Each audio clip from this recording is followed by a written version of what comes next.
का जज्बा, ये काम करने का जुनून, ये शौक होना चाहिए। मुझे शौक था तो मैंने काम किए, उलझा रहा 5 साल तक ईमानदारी से, रात को दिन को उलझा रहा।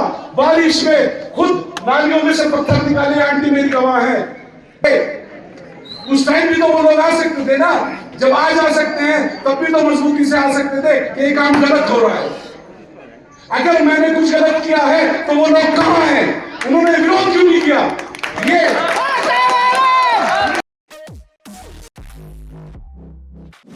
आपकी बात को रखता है। पार्षद अलग होता है, प्रधान अलग होता है। प्रधान जो होता है वो एक गांव का होता है, और गांव का प्रधान डिसीजन मेकिंग अथॉरिटी होता है। वो कोई सा भी फैसला ले सकता है, कहाँ काम करना है, क्या काम करना है, कैसे काम करना है। प्रधान की एक अलग बॉडी होती है, उस बॉडी के हेड को प्रधान बोलते हैं। Pradhan is a sort of president जो सारी चीजें डिसाइड कर सकता है, ऑटोनोमस बॉडी होती है।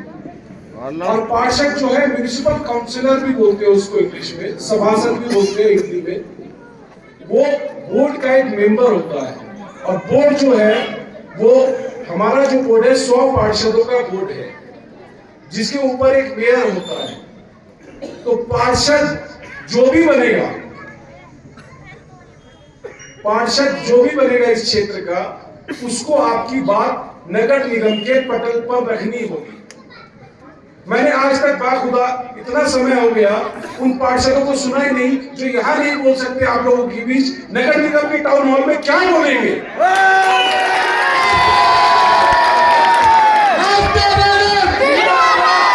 जहां आपका कंपटीशन अलग अलग एजुकेटेड लोगों से होगा, जब आप यहाँ अपने मोहल्ले में गली में माइक पकड़ने से ही सकते हैं, उन 100 पार्षदों के, मेयर के, विधायक साहब के सामने बैठे होते हैं, आप अपनी बात कैसे रख पाओगे?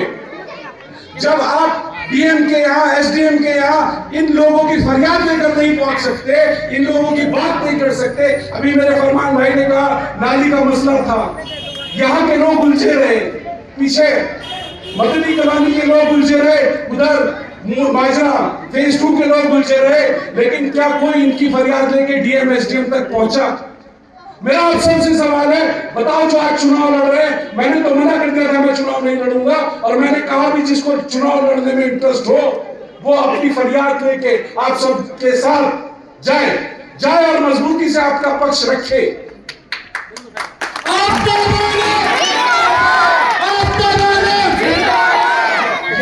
उलझे रहे, नाली इधर निकलेगी उधर निकलेगी। हमारे वकील साहब इरशाद भाई मुझे दिख नहीं रहे, आरिफ बेग साहब भी हमारे वकील साहब है, इसी मोहल्ले में यहाँ रहते हैं कॉलोनी में। पीछे एक और वकील साहब है, वो भी रहते हैं। सब लोग हैं, इतने एजुकेटेड क्लास लोग हैं, वो जानते हैं, वो अपनी बात रखते भी हैं। लेकिन क्या किसी और का फर्ज नहीं था? जो आज आपसे वोट मांगने आ रहे हैं, क्या उनका फर्ज नहीं था कि आपकी बात को मजबूती से रखा जाए? क्या आज जब 150 लोग लेकर आ सकते हैं, क्या उस टाइम नहीं लेकर आ सकते? उस टाइम भी तो वो लोग आ सकते थे ना, जब आज आ सकते हैं तब भी तो मजबूती से आ सकते थे कि ये काम गलत हो रहा है। अगर मैंने कुछ गलत किया है तो वो लोग कहां हैं, उन्होंने विरोध क्यों नहीं किया? ये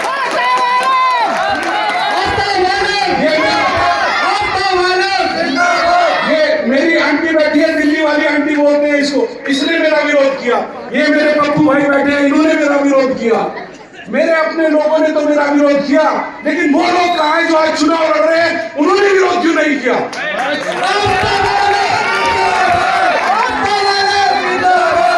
मैं 5 साल आपके क्षेत्र का पार्षद रहा, काम करता रहा, क्या कभी उन्होंने किसी बात का मेरी विरोध करा? मैंने खोके हटाए, सामुदायिक भवन बनाया, हिंदू बच्चा कब्रिस्तान की मैंने 4 दीवारी कराई, मैंने सैकड़ों रोड बनवा दी, 100 से ऊपर मैंने पूरे माजरे की अमृत योजना के तहत सारी रोड बनवा दी। 3 मंजिल पर आज पानी पहुंच रहा है, सारे काम मैंने कराए। क्या मैंने कोई गलत काम नहीं किया? किसी एक बात का इन्होंने आज तक अगर विरोध किया हो, कहीं एक एप्लीकेशन दिखा दे जो इन्होंने लिखी हो। चौक खुला है, चौक बंद हुआ, गेट लगा, गेट बंद हुआ, आपके पोस्ट ऑफिस रोड पे बोर्ड लगा, हटा, ऊपर हुआ, नीचे हुआ, इन्हें कोई मतलब ही नहीं है आपसे। ये तो आपस में लड़ रहे हैं, टिकट किसे मिलेगा? अरे इतना कंफ्यूज कर दिया वोटरों को भी, कांग्रेस पार्टी डिसाइड नहीं कर पाई किसे टिकट दूं, अब तुम्हें कंफ्यूज कर रहे हैं, अब तुम्हें भी कंफ्यूज ही कर रहे हैं। लास्ट मोमेंट तक कांग्रेस नहीं डिसाइड कर पाई कि किसको वोट दूं, बिल्कुल आखिरी मोमेंट में इनका टिकट हुआ। भाई पार्टी डिसाइड नहीं कर पा रही है, जनता का हाल डिसाइड करेगी उनके बारे में।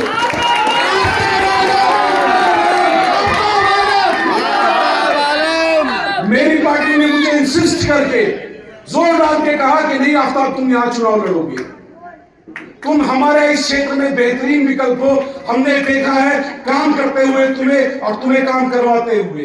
तुम उलझते हो, जूझते हो, और आप लोगों ने देखा है मुझे यहां उलझते हुए। मेरे ऊपर एक लड़के ने, जिसे मैं नाम नहीं पता, मुझे पहचान नहीं पता, आया मेरे ऊपर हमला करा। मैं चाहता तो बदला ले सकता था, पर मेरे भाई नौशाद भाई बैठे, इन्होंने कहा नहीं ये हमारा दामाद है, इसे माफ कर दो, कोई केस नहीं, कोई कार्रवाई नहीं, कुछ भी नहीं, माफ कर दो, बात खत्म।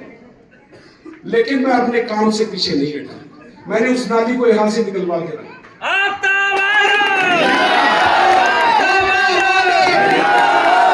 मैंने किसी से बदतमीजी नहीं की। इतनी हिम्मत होनी चाहिए। हमने महात्मा गांधी से ये सीखा कि जूझना है, संघर्ष करना है। आज रोड पे चल रहे, संघर्ष कर रहे हैं। अरे कहां करा 5 साल में संघर्ष, बताओ तो सही। किस जगह आपके लिए खड़े हुए, मुझे एक जगह बता दो कि क्या खोखे वालों के साथ खड़े हुए जिनके मैंने हटाए, क्या नाली वालों के साथ खड़े हुए जब मैं बनवा रहा था, क्या पीछे जब पानी भर रखा था उन लोगों के साथ खड़े हुए? कहां संघर्ष है, बताओ मुझे एक जगह। क्या बोर्ड लगा, चौराहा बंद हुआ, कहीं इन्होंने संघर्ष करा? पीछे 6 साल में कोई संघर्ष नहीं करा। मैंने संघर्ष करा पार्षद बनने से पहले। ये जो आपकी पुलिया है, आलम भाई यहाँ मौजूद है, हाथ से खड़े होकर इस पुलिया को उठाया और आपका पानी, ये शर्फू भाई खड़े हैं, ये शर्फू भाई का पीछे घर है और ये आगे पुलिया है। करीब 100 मीटर का ट्रेंच ऐसा था, ईंटें रखी हुई थी और ईंटों पे चल के आते थे कि नमाज के कपड़े खराब हो जाते। आप लोग भूल गए होंगे शायद, मैं नहीं भूलता। ये मेरा पहला काम था बिना पार्षद बने। आलम भाई, मैं और मोहल्ले के लोग हमने सफल लिया इस पुलिया को। कम से कम 20 लोग हम यहाँ मोहल्ले के, नसीम भाई भी मेरे ख्याल से थे और लोग भी, हमने सफल लेके पुलिया को ऊपर उठाया। और पुलिया को ऊपर उठाने के बाद जो मलबा था उसके अंदर सल्ट उसको आगे करवाया। उसके बाद यहाँ मौलवी नसीम साहब आज इंतकाल फरमा गए हैं, उनकी दुकान हुआ करती थी, एक शख्स ने पाइप डाल रखा था बीचों बीच 8 इंच का, और पूरा पानी यहाँ चौक रहता था और पूरी गली में, नाली के अंदर पूरी भरी रहती थी। मैंने उस पाइप को तोड़वाया। संघर्ष करने के लिए पद की जरूरत नहीं है, संघर्ष करने के लिए केवल जज्बे की जरूरत होती है, और जज्बा जो है इंसान लेकर पैदा होता है, वो दिया नहीं जा सकता।